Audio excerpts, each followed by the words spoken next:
ತೋಟಗಾರಿಕೆ ವಿಜ್ಞಾನಗಳ ವಿಶ್ವವಿದ್ಯಾಲಯ ವಿಸ್ತರಣಾ ನಿರ್ದೇಶನಾಲಯ ಮತ್ತು ಬೀಜ ಘಟಕ ತೋಟಗಾರಿಕೆ ವಿಶ್ವವಿದ್ಯಾಲಯ ಬಾಗಲಕೋಟೆ ಇವರ ಸಹಯೋಗದಲ್ಲಿ ಈರುಳ್ಳಿ ಬೀಜೋತ್ಪಾದನಾ ಕ್ಷೇತ್ರೋತ್ಸವ ತಾಂತ್ರಿಕತೆಗಳ ಬಗ್ಗೆ ಕಾರ್ಯಕ್ರಮ ಆಯೋಜಿಸಲಾಗಿತ್ತು.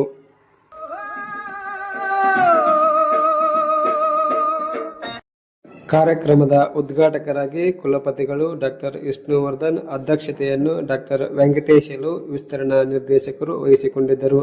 ಮುಖ್ಯ ಅತಿಥಿಗಳು ಸೇರಿದಂತೆ ವಿಷಯ ತಜ್ಞರು ಮತ್ತು ರೈತರು ಭಾಗಿಯಾಗಿದ್ದರು.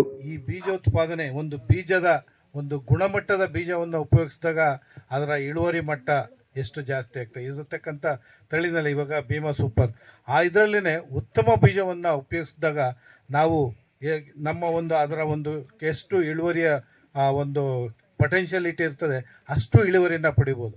ಅದೇ ಕಾರ್ಯಕ್ರಮ ಉದ್ದೇಶಿಸಿ ಮಾತನಾಡಿದ ಕುಲಪತಿಗಳು ಒಳ್ಳೆಯ ಬೀಜ ಉತ್ಪಾದನೆಯ ಜೊತೆಗೆ ಸಾವಯವ ಕೃಷಿಗೆ ಒತ್ತು ನೀಡಿದರು.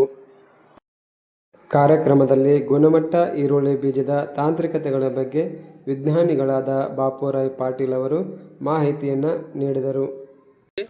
ನಾನು ನಿಮಗೆ ಈ ಈರುಳ್ಳಿ ಬೀಜೋತ್ಪಾದನೆಯನ್ನು ಹೇಗೆ ಮಾಡಬೇಕಂತ ನಾನು ತಿಳಿಸ್ಕೊಡ್ತಾ ಇದ್ದೀನಿ.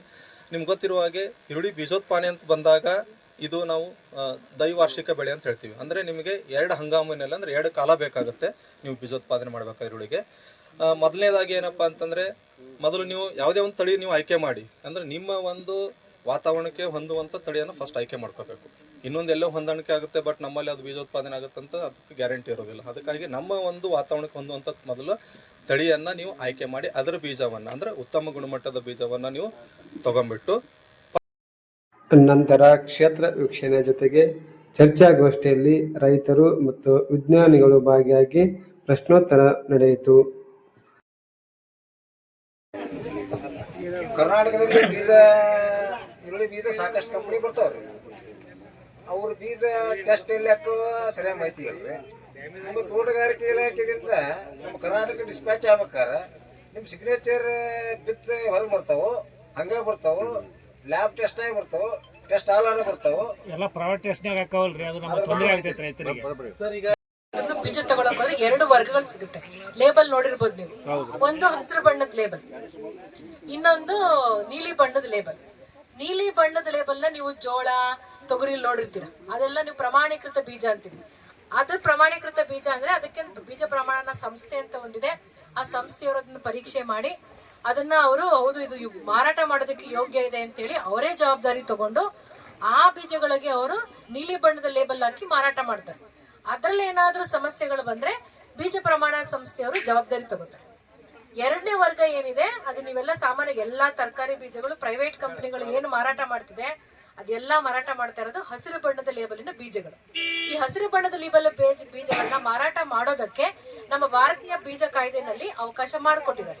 ಅದ್ರ ಪ್ರಕಾರ ಏನು ಅಂತಂದ್ರೆ ನಿಜ ಬೀಜ ವರ್ಗದಲ್ಲಿ ಏನಾದ್ರೂ ಸಮಸ್ಯೆ ಬಂದ್ರೆ ಆ ಜವಾಬ್ದಾರಿಯನ್ನ ಸಂಪೂರ್ಣವಾಗಿ ಪ್ರೈವೇಟ್ ಕಂಪನಿಯವರೇ ಹೊತ್ಕೋಬೇಕು.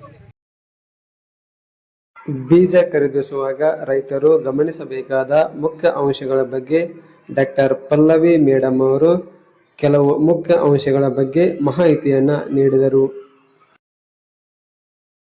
ಏನದವಲ್ಲ ಒಂದು ಕಾಂಟಾಫ್ ಅಂತಂದ್ರೆ ಎಕ್ಸಾಕ್ಟ್ ಅನ್ನೋದಿಲ್ಲ. ಔಷಧಿ ರೇಟು ಕಡಿಮೆ ಇದೆ, ಪ್ಲಸ್ ಅದು ಗಿಡಕ್ಕೆ ಹತ್ಕೊಳ್ಳುವಂಥ ಸಾಮರ್ಥ್ಯನೂ ಚೆನ್ನಾಗಿದೆ.